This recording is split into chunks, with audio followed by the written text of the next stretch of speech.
கர்த்தருடைய மகா பரிசு நாமத்துக்கு சூத்திரமும் மகிமையும் உண்டாவதாக. இதோ இந்த புதிய நாளில் கூட ஒவ்வொரு காலை பொழுதிலும் அவரோட கிருபை நமக்கு புதிதாக இருக்கிற தயவுக்காகவும் இரக்கத்திற்காகவும் நன்றி பாராட்டவும், இதோ அவர் கொடுத்த இந்த நாளில் கூட அவரை மகிமைப்படுத்தவும், அவருடைய வார்த்தையை பேசவும், கடவுள் தந்த இந்த ஈவுக்காக நன்றி. இந்த நாளில் கூட இந்த 12வது நாளாக உங்கள் அனைவரோடும் இந்த ஆடியோ கிளிப் வழியாக அவருடைய வார்த்தையை பகிர கடவுள் தந்த இந்த ஈவுக்காக மகிமையும் சூத்திரமும் உண்டாகட்டும். இந்த நாளில் கூட நம்ம வேதாகமத்தில் உள்ள பெண்களை குறித்து ஆராய்ந்து அறிந்து கொண்டு வந்திருக்கிறோம், தியானித்து கொண்டு வந்திருக்கோம். ஸோ நேற்றைய தினம் வரைக்கும் 10 பெண்களை குறித்து நம்ம வேதாகமத்தில் உள்ள 10 பெண்களை குறித்து நம்ம ஆராய்ந்து முடித்தோம். இன்றைய நாளில் கூட 11வது பெண்ணை குறித்து நம்ம தியானிக்க கடவுள் வழிவகுத்துள்ளார். இந்த 11வது பெண் பார்த்தோன்னா பாத்சேபாள். இந்த பாத்சேபாள் எலியாமின் மகளும் தாவீது ராஜாவின் விசுவாசமான வீரர்களில் ஒருவரான உரியாவின் மனைவியும் ஆவார். இவருடைய தாத்தா அகித்தோபில் தாவீதின் ஆலோசகராக இருந்தார். ஸோ இந்த பாத்சேபாள் தாவீதின் வீரர்களில் ஒருவரான உரியாவின் மனைவி அவங்க. ஸோ இவங்களை குறித்து இவங்க வாழ்க்கையில் பல போராட்டங்கள் நடந்தது. ஆனால் கடைசியில் கடவுள் அவங்களையும் அழகாக உயர்த்தி உள்ளார். அதை குறித்து நம்ம பார்க்க போகிறோம். பாவத்தின் சூழ்ச்சி. இதில் என்னாச்சுன்னா சோதனை. தாவீது ராஜா தனது அரண்மனையில் உப்பரிகையில் உலாவும் போது பாத்சேபாவை கண்டு மோகித்தார். பாவம் என்ன பண்ணார், அவருக்கு தெரியும் அவங்க அவளுடைய விசுவாசமான வீரர்களின் ஒருவரான உரியாவின் மனைவி தான் அப்படின்னு தெரிஞ்சும் அந்த தாவீது அவளை அழைத்து அவளோடு விபச்சாரம் செய்தார். இப்போ நம்ம பாத்சேபா ஏன் இப்படி பண்ணாங்க, அவங்களும் தானே பண்ணாங்க. அந்த காலத்தில் நான் சொன்னல ரூல்ஸ் வேர் வெரி ஸ்ட்ரிக்ட். அங்கே ராஜாங்க என்ன சொல்கிறாங்களோ இது நம்ம யார் மேலே தப்பு, பாத்சேபா மேலே தப்பு, அவங்க கணவனுக்கு இது பண்ணாங்க, அவங்கள எப்படி நம்ம கடவுள் ஆசிரிச்சார், அந்த மாதிரி கேள்வியெல்லாம் நம்ம யோசிக்கிறத விட்டுட்டு கடவுள் ஒரு காரியம் அங்கே நடக்குதுன்னா அவருடைய கிருபை அந்த இடத்துல எப்படி இருந்திருக்கு, அந்த பாவத்திலிருந்து அவங்க எப்படி மீண்டு வந்தாங்க அப்படின்றத குறித்து மாத்திரம் நம்ம தியானிப்போம். ஸோ இதன் மூலம் என்ன ஆச்சுன்னா பாத்சேபாள் கர்ப்பமானாங்க. அதை தாவீதுக்கு அறிவிச்சாங்க. அதை உரைத்த போது தாவீது என்ன பண்ணனா அதை மறைக்க நினச்சாரு. ஸோ மறைக்க நினைக்க அவர் எடுத்த முட்டாள்தனமான வேலை என்னன்னா உரியாவை கொலை செய்ய திட்டமிட்டு போர்க்களத்தில் அவர் முன்னிலையில் நிறுத்தி அவர் தீர்மானித்தபடி சாகடித்தார். ஸோ இதுதான் பாவத்தின் சூழ்ச்சி. இந்த மோகத்தினால் அவர் இன்னொரு மனைவின்ற இது கூட யோசிக்காமல் அந்த பாவத்தில் விழுந்து அவங்க கர்ப்பமான போதும் அப்பயுமே அதை மறைக்க உரியாவே கொள்றாங்களே தவிர வேறு எதுவும் அந்த பாவத்துலேருந்து வெளியே வர யோசிக்கல. ஸோ இதனால் தேவன் தண்டனை தராமலாம் இல்லை, தேவன் தண்டனை தந்தார். தீர்க்கதரிசியாகிய நாத்தான் மூலமாக தேவன் தாவீதின் பாவத்தை கண்டித்தார். தாவீது தனது பாவத்தை அறிக்கையிட்டார். இருப்பினும் அந்த பாவத்தின் விளைவாக அவர்களுக்கு பிறந்த முதல் குழந்தை இறந்து போனது. ஸோ இந்த தாவீது பாத்சேபா அந்த உரியா இறந்த பிறகு பாத்சேபாவும் தாவீதும் தான் ஒன்றா இருந்தாங்க. அவங்களோட பாவத்தை கடவுள் தீர்க்கதரிசின் மூலமாக உணர்த்தி எச்சரித்தார். அப்பயுமே அப்போ எச்சரித்த போது தாவீது மனம் மாறி அறிக்கையிட்டா பாவத்தை. ஆனாலும் கடவுள் தண்டனையை கொடுக்கும் விதமாக அவங்களுக்கு பிறந்த அந்த முதல் குழந்தைய இறக்க செய்தார். சம்டைம்ஸ் கடவுள் நம்மக்கிட்ட இந்த மாதிரி காரியங்கள், இந்த மாதிரி பாவங்கள் தண்டனை உண்டு நமக்கு. அது நம்ம தெரியாமல் பண்ண பாவம் கிடையாது, தெரிந்து பண்ண பாவம். தாவீதுக்கு தெரியும் உரியாவின் மனைவி தான் பாத்சேபான்னு. அப்படி இருந்தும் தன்னோட முகத்துக்காக அவளை விபச்சாரம் செய்து, சரி அதோடு நிறுத்தினாங்களா? கர்ப்பமானதோட அதையும் இல்லை, அந்த உரியாவையும் கொண்டு போட்டாங்க. ஸோ இதெல்லாம் கடவுளுக்கு எரிச்சலையும் கோபத்தையும் உண்டாக்கினதுனால தான் இந்த ஒரு தண்டனை கொடுக்கப்பட்டது. ஆனால் அதுக்கப்புறம் நம்மளோட தேவன் இரக்கத்தின் தேவன், நம்மளோட பாவங்கள் அந்த ஏசையால் ஒரு வார்த்தை இருக்கு இல்லையா, 51 அதிகாரத்தில் 54ஆம் அதிகாரம் ஏசையால், இமை பொழுது உன்னை கைவிட்டேன் ஆனாலும் அநாதி ஸ்நேகத்தால் உன்னை அணைத்து கொள்வேன்னு சொல்லியிருக்காரு. இமை பொழுது உன்னை கைவிட்டுட்டேன் தான், உன்னை தண்டிச்சிட்டேன் தான், இமை பொழுது உன்னை தண்டிச்சிட்டேன் தான், ஆனால் அநாதி ஸ்நேகத்தால் உன்னை சேர்த்து கொள்வேன். இந்த வசனம் எனக்கு ரொம்ப பிடிச்ச ஒரு வசனம். இமை பொழுது உன்னை கைவிட்டேன் ஆனாலும் அநாதி ஸ்நேகத்தால் உன்னை சேர்த்து கொள்வேன். ஆமாம், கடவுள் நம்ம மேலே சம்டைம்ஸ் எரிச்சலும் கோவத்துலேயும் இருப்பார்.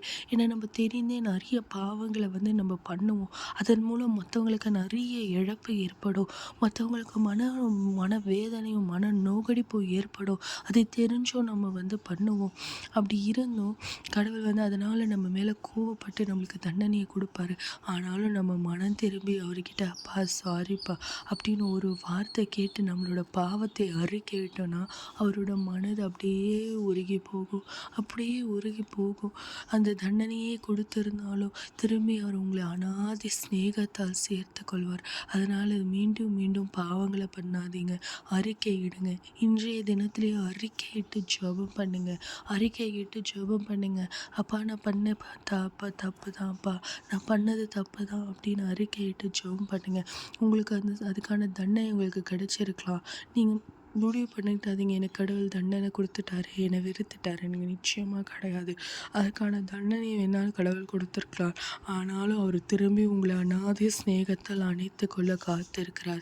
அதற்கு நீங்கள் பண்ண வேண்டியது ஒன்று தான், அவரை நோக்கி கூப்பிடணும், உங்கள் பாவத்தை அறிக்கையிடணும், மன்னிப்பு கேட்கணும், அவரை நோக்கி கூப்பிடுங்க.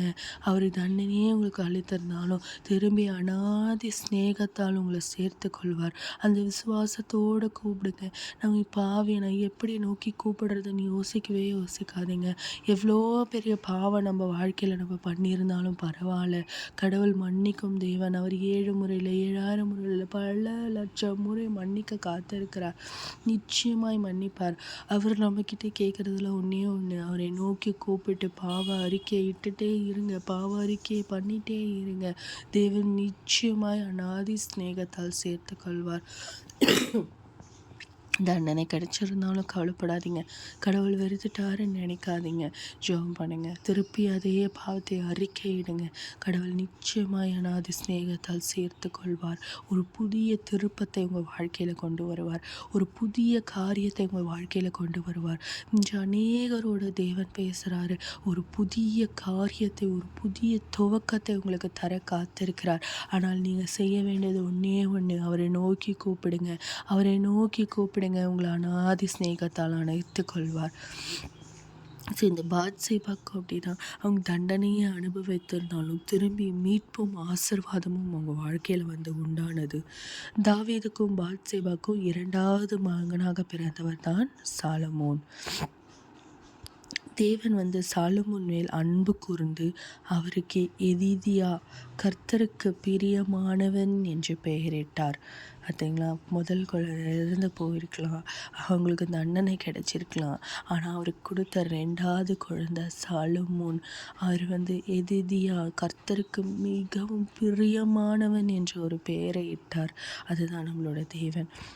இந்த சாலமோன் இஸ்ரவேலின் அடுத்த ராஜாகவும் ஞானம் மிகுந்தவனாகவும் மாறினார். ஆமாம், இப்போ வரைக்கும் நம்ம என்ன ஜெபிக்கிறோம், குழந்தைகளுக்கு என்ன சொல்லிக் கொடுக்குறோம்? சாலமோன் கழித்த ஞானத்தை எனக்கு கொடுங்க அப்பான்னு தானே ஜெபிக்கிறோம். அவ்வளோ ஒரு ஞானத்தில் வெற்றி கொண்டவன் தான் சாலமோன், அவ்வளோ ஞானத்தில் சிறந்தவன் தான் சாலமோன். அவங்களுக்கு தாவீதுக்கும் பாத்சேபாவுக்கும் அந்த முதல் குழந்தை இறந்து போயிருக்கலாம். அது கடவுளோட தண்டனையாக இருந்திருக்கலாம். ஆனால் கடவுள் அவங்க திரும்பி பார்வை அறிக்கையிட்டு அவங்க கிட்ட வரும்போது கடவுள் மனதுருகினார். அனாதி சிநேகத்தால் சேர்த்து கொண்டார். இரண்டாவது பிள்ளையை சாலமோனாய் கொடுத்தார். சாலமோனுக்கு மிகுந்த அறிவை கொடுத்தார், மிகுந்த ஞானத்தை கொடுத்தார். அவனை இஸ்ரவேலின் ராஜாவாக்கினார். கர்த்தரே அவனுக்கு பெயரிடுகிறார் எதீதியா. எதீதியா கர்த்தருக்கு பிரியமானவன் என்று பெயரிடுகிறார். சாலமோன் மேல அன்பு கூர்ந்தாருன்னு பார்க்குறோம். வேற என்ன வேணும்? நமக்கு வேற என்ன வேணும் சொல்லுங்க? நம்மளுக்கு கடவுள் தண்டனையே கொடுத்துருக்கலாம். ஆனால் இந்த புதிய துவக்கத்தில் கர்த்தர் எதீதியாய் நம்மளை மாற்றுவார். கர்த்தர் நம்மளை எதீதியாய் மாற்றுவார், பிரியமானவனாய் மாற்றுவார், பிரியமானவளாய் மாற்றுவார், அன்பு கூறுவார், நம்ம மேல அன்பு கூறுவார், இஸ்ரவேலின் ராஜாவாய் மாற்றுவார், ஞானத்தில் சிறந்தவர்களாய் மாற்றுவார். ஜெபிங்க. நிச்சயமாய் கடவுள் இதை நம்மளுக்கு செய்ய போறாருன்னு நம்ம விசுவாசிப்போம். பாவத்தை அறிக்கையிட்டால் நிச்சயமாய் நம்மளுக்கு மீட்பும் ஆசீர்வாதமும் உண்டாகும். இது மட்டும் அல்லாமல் இயேசு கிறிஸ்துவின் வம்சாவளியில் இடம்பெற்ற சில பெண்களில் இவரும் ஒருவர். பாத்சேபா பார்த்தீங்கன்னா இயேசு கிறிஸ்துவோட வம்சாவளியில் இடம்பெற்ற சில பெண்களில் இவரும் ஒருவர். நம்ம கடவுள் எவ்வளோ விசேஷத்தவர் பார்த்தீங்களா? எவ்வளோ விசேஷமானவர் பார்த்தீங்களா? நம்ம பாவிகளாக இருக்கலாம், ஆனால் மற்றவர்களால் நம்மளை அற்பமாக எண்ணப்படலாம், மற்றவர்களால் நம்ம கேவலமாக எண்ணப்படலாம். ஆனால் தேவன், நம்ம உயிருள்ள உயிர்த்தெழுந்த தேவன் நம்மளை உயர்த்தி விசேஷமாய் வைப்பார். பெத்சேபாளுக்கு சாலமோனை தந்த தேவன் நமக்கு நிச்சயமாய் ஒரு ஈவை கொடுப்பார். முதல் இது நம்மளுக்கு போயிருக்கலாம், நம்மளுக்கு தண்டனையை நம்ம அனுபவிச்சிருக்கலாம். பரவாயில்ல. திரும்பியும் கர்த்தரிடத்துல அறிக்கையிடுங்க, திரும்பியும் கர்த்தரை கூப்பிடுங்க. உங்க வாழ்க்கையில் அவர் திட்டத்தை நிறைவேற்ற காத்து கொண்டு இருக்கிறார். உங்க வாழ்க்கையில் அவர் தன்னோட திட்டத்தை நிறைவேற்ற, என் மகன் தவறி போயிட்டா, அவனை நான் கோவத்தில் தண்டிச்சிட்டேன், ஆனாலும் அவன் என்னிடத்தில் திரும்பி வரும்போது, அவள் என்னிடத்தில் திரும்பி வரும்போது அவளுக்கு நான் ஒரு திட்டத்தை, பெரிய திட்டத்தை வைத்துள்ளேன். சாலமோனை போல ஒரு பெரிய திட்டம். நீ அது இஸ்ரவேலின் ராஜாவாக்குவேன், ஞானத்தில் சிறந்தவளாக்குவேன் என்ற ஒரு பெரிய திட்டத்தை கடவுள் வைத்திருக்கிறார். அதற்கு நம்மளோட முயற்சி மிகவும் அவசியமாக இருக்கிறது. பாத்சேபாளோட வாழ்க்கையிலேருந்து நம்ம பார்த்தோன்னா 5 காரியங்களை கர்த்தர் நம்மளுக்கு கற்றுக் கொடுக்க விரும்புகிறார். சோதனையில் எச்சரிக்கை. சோதனை வந்தாலும் நம்ம எச்சரிக்கையாக இருக்கணும். இல்லைன்னா நம்ம அப்படிதான் விழுந்து போகும், அதுக்கான தண்டனையும் அனுபவிச்சிருவோம். தேவன் உடைந்த உள்ளத்தை குணமாக்குகிறார். அவங்களுக்கு அந்த முதல் குழந்தை உடைந்த போது, அவங்க இறந்த போது இவ்வளோ மனம் உடைந்திருக்கும். உரியாவே இறந்த போதும் மன உறுத்தல் கண்டிப்பாக இருந்திருக்கும்.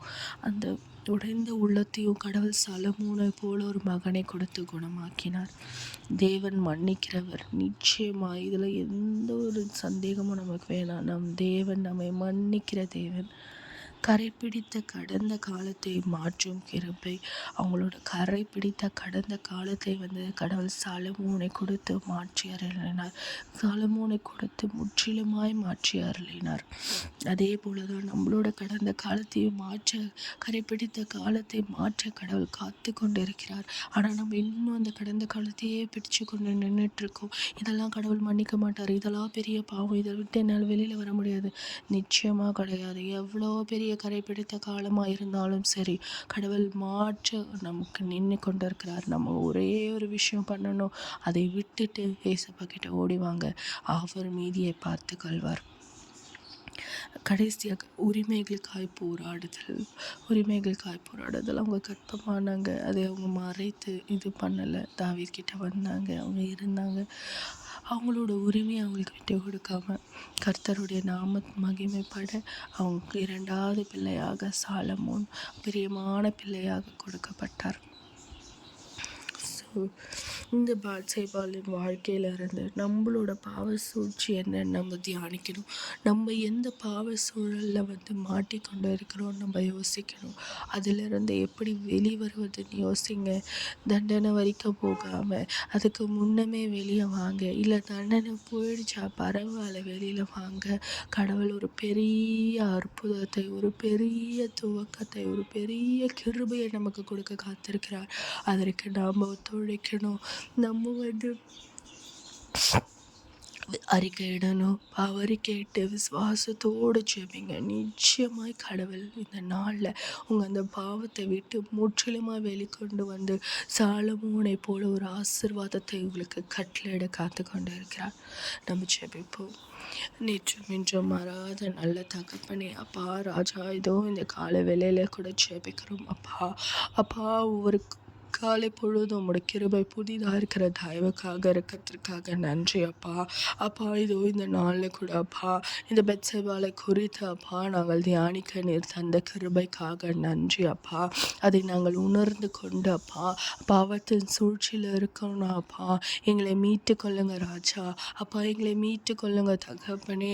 அப்பா, நாங்கள் பாவங்கள் அப்பா செய்திருக்கிறோம். எவ்வளோ பாவங்கள் செய்திருக்கலாம் அப்பா. உமக்கு விரோதமாக உமக்கு கோபம் உண்டாக உமக்கு எரிச்சல் உண்டாகும்படி நாங்கள் பாவங்களை செய்திருக்கலாம். எங்களை தயவாய் மன்னிங்க. இந்த ஒரு விஷயங்களை மன்னிங்க அப்பா. இந்த ஒரே விஷயங்களை தயவாய் மன்னிங்க அப்பா.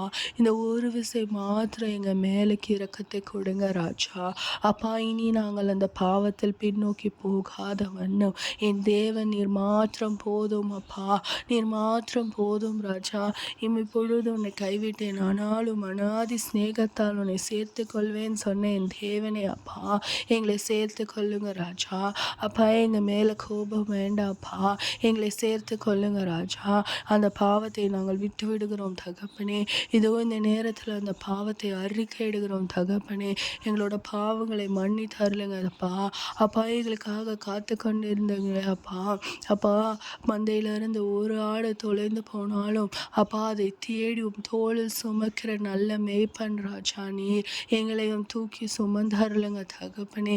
என் பாவங்களை மன்னித்து அப்பா எங்களை சுத்திகரித்து உம்முடைய நாமம் மகிமைப்பட எங்களை சாட்சியாய் நீ நிறுத்த போவதற்காய் நன்றி அப்பா. பெத்சேபாளுக்கு சாலமோனை கொடுத்த என் தேவன் அப்பா, எங்களுக்கும் அதை போன்ற ஒரு ஆசீர்வாதத்தை நீர் கொடுக்க போவதற்காய் நன்றி. நன்றி தகப்பனே, நன்றி தகப்பனே. அப்பா, ஆவிக்குரிய ஞானத்தினால் எங்களை நிரப்பி அருளுங்க. எங்களோட பாவங்களை தயவாய் மன்னித்து ராஜா. இதோ இந்த வேலையில் அந்த சூழ்ச்சியிலேருந்து நாங்கள் வரவும் முற்றிலுமாய் வந்து அப்பா உம்முடைய நாமம் மகிமைப்பட, அப்பா உம்முடைய ஆவி மகிமைப்பட உமக்கு சாட்சியாய் நாங்கள் நிற்க எங்களை சுத்திகரித்தருளுங்க அப்பா. இந்த நாள் முழுவதிலும் அப்பா நீர் எங்களோடு வாங்க, நீங்கள் எங்களுக்கு முன் சொல்லுங்க அப்பா. அப்பா, சாலமோன் கழிந்த ஞானத்தை எங்களுக்கு அளித்தருளுங்க அப்பா. சாலமோனை அப்பா கர்த்தருக்கு பிரியமானவன் என்று சொன்னேன் தேவனே. அப்பா, எங்களையும் அப்பா அவ்வாறாய் நீங்கள் கூப்பிடுங்க அப்பா. அப்பா, எங்களையும் ராஜா உமக்கு பிரியமானவர்களாய் கூப்பிடுங்க அப்பா. அப்பா தகப்பனே ராஜா, சாலமோனை எதிதியா என்றீரே அப்பா. எதிதியா கர்த்தருக்கு பிரியமானவன் என்று பெயரிட்டீரே தேவனே. அப்பா, எங்களையும் அவ்வாறு அழைத்தருளுங்க அப்பா. எங்கள் மேலேயும் அவ்வாறு அன்பு கூர்ந்தருளுங்க அப்பா. நாங்கள் பாவிகள் தான் ராஜா, ஆனாலும் பாவிகளை நேசிக்கிற தேவன் அப்பா. நீங்கள் எங்களையும் எதிதியா என்று கூப்பிடுங்க அப்பா. எங்களையும் அன்பு கூறுங்க, எங்களையும் பிரியமாக்குங்க ராஜா. அதற்கு எங்களை தகுதிப்படுத்துங்க.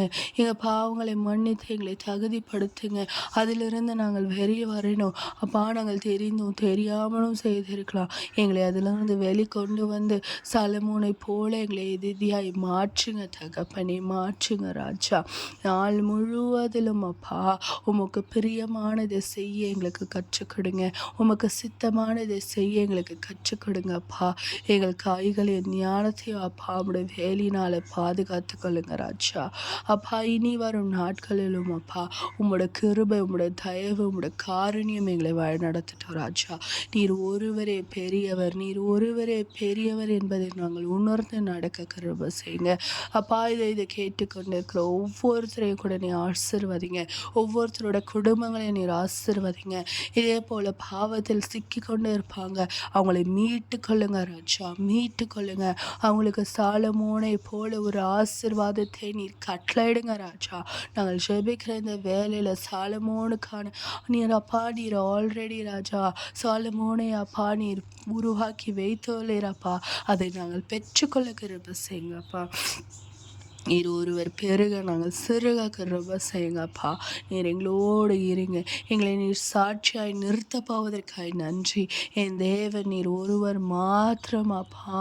எங்களை நீர் அப்பா உயர்த்தி அப்பா உமக்கு சாட்சியாய் நிலைநிறுத்த போவதற்காய் நன்றி. நாங்கள் நிற்பதும் நிலை பெயர்ந்து போவதும் உம்முடைய சுத்த கிருபையினால மாத்திரம் தகப்பனே. அந்த கிருபையும் தயவும் காருண்யமும் எங்களை தாங்க கிருபை செய்யுங்க. எங்களோடு இருந்து வழிநடத்துங்க, ஆசீர்வதிங்க, பலப்படுத்துங்க. மீட்பெறும் இரட்சகருமாகிய இயேசு கிறிஸ்து மூலம் ஜெபிக்கிறேன் என் ஜீவனுள்ள நல்ல தகப்பனே. ஆமென், ஆமென். வருத்தப்படாதீங்க. உங்களோட பாவங்கள் எல்லாம் நீங்கள் அறிக்கையிட்டீங்க. உங்கள் பாவங்கள் எல்லாம் மன்னிக்கப்பட்டது. தேவன் உங்களுக்கு சாலமோனை போன்ற ஒரு பெரிய ஆசீர்வாதத்தை வைத்து காத்திருக்கிறார். ஒவ்வொருத்தருக்கும் சாலமோனை போல ஒரு ஆசீர்வாதத்தை கொடுத்து கடவுள் ஆசீர்வதிக்க போகிறார். அந்த விசுவாசத்தோடு இந்த நாளை கடக்க போங்க. நிச்சயமாய கடவுள் ஆசீர்வதிப்பார். ஆமென்.